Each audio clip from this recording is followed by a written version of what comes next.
Hey, this is Flute Tips for Sax Players number 4. I'm going to just run through a handful of other embouchure points that we didn't cover in the last tips. Take a second and go back and check out the previous tips if you haven't, because they're cumulative. I want to talk about putting the flute on your face. I would just put a little bit of moisture on the bottom lip and then, right?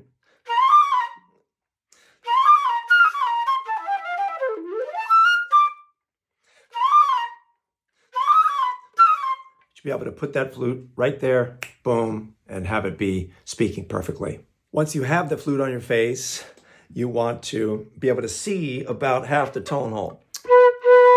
See that?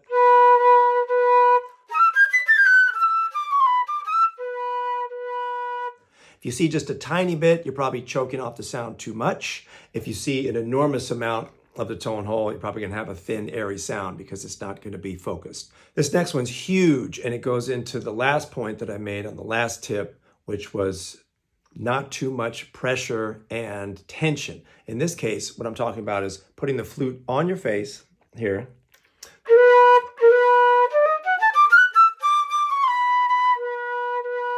If you were here, you could easily pull the flute off my face, right, as I'm playing. I can't tell you how many times I've had saxophone players put the flute up on their face and I'm trying to help them with something and they have the flute just mashed against their face and I can't move it at all.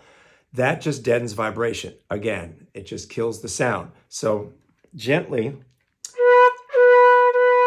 not so light that it's flopping around, but just gently placed against the face. Now, this is also really important. When you place the flute on your lip here,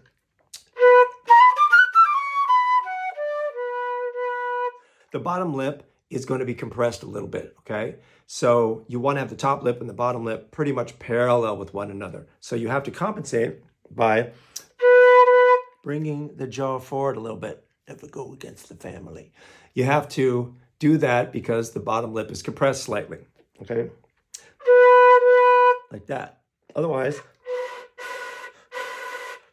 you got the bottom lip way back here. And there's another thing I see saxophone players do. Top lip is hanging way off the front.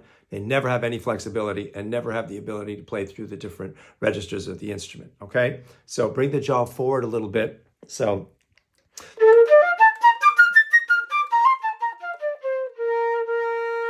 if you're using too much pressure and then you use a little bit less pressure, you might find that your sound kind of disappears, right? You're like, so what's happening there is you have less pressure, the flute is slightly further away, the aperture and the sharp edge that you're blowing towards are further away from one another. So consider rolling the head joint in a tiny bit.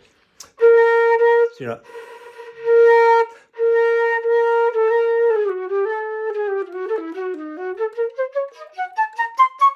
so you have the right proximity between the aperture and the sharp edge that you're blowing toward.